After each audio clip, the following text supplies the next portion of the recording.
മലയാള സിനിമയിലെ ഹാസ്യചക്രവർത്തി ജഗതി ശ്രീകുമാർ നീണ്ട ഇടവേളയ്ക്ക് ശേഷം വീണ്ടും ക്യാമറയുടെ മുന്നിലേക്ക്. സിൽവർ സ്റ്റോം വാട്ടർ തീം പാർക്കിന്റെ പരസ്യചിത്രത്തിലൂടെയാണ് ജഗതി തിരിച്ചുവരുന്നത്. ചിരിയുടെ തമ്പുരാൻ പരസ്യചിത്രത്തിലൂടെ വീണ്ടും അഭിനയത്തിന്റെ അരങ്ങിലേക്ക്. മക്കൾക്കും കൊച്ചുമക്കൾക്കുമൊപ്പം സദസ്സിനെ കൈവീശി അഭിവാദ്യം ചെയ്തുകൊണ്ടാണ് ജഗതി പരസ്യചിത്രത്തിന്റെ വേദിയിലെത്തിയത്. കിരീടവും ചെങ്കോലും നൽകി ഭാരവാഹികൾ സ്വീകരിച്ചു.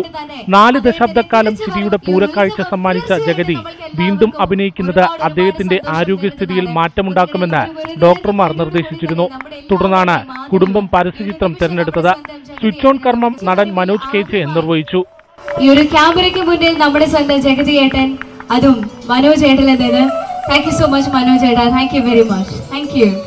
ഏറ്റവും ഹൈ ആയിട്ട് ജീവിക്കുന്ന ആൾക്കാരും ഏറ്റവും ലോ ലെവലായിട്ട് ജീവിക്കുന്ന ആൾക്കാരും ഒരേപോലത്തെ ഒരു ആഗ്രഹം പറയുന്നത് അമ്പിളിച്ചേട്ടൻ ഇന്ന് തിരിച്ചു വരും എന്നുള്ളതാണ്. ആരോഗ്യ പരിമിതിക്കുള്ളിൽ നിന്നുകൊണ്ട് അഭിനയ രംഗത്തേക്ക് അദ്ദേഹത്തെ കൊണ്ടുവരിക എന്ന ഉദ്ദേശത്തിലാണ് സിൽവർ സ്റ്റോം വാട്ടർ തീം പാർക്കിന്റെ പരസ്യചിത്രം തെരഞ്ഞെടുത്തതെന്ന് മകൾ പാർവതി ഷോൺ പറഞ്ഞു. ജഗതി ശ്രീകുമാർ തിരിച്ചു വരുന്നു എന്ന് പറയുമ്പോൾ നിങ്ങൾ പ്രേക്ഷകർ വിചാരിക്കും പഴയ പോലെ തന്നെ സ്മാർട്ടായിട്ട് വരുന്നതായിരിക്കും. അല്ല, പക്ഷെ still he's not able to talk. But then നമ്മൾ പറയുന്ന കാര്യങ്ങൾ മനസ്സിലാവും.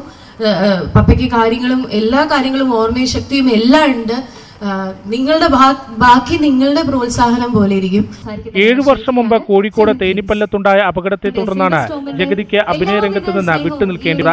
ന്യൂസ് 18 തൃശൂർ.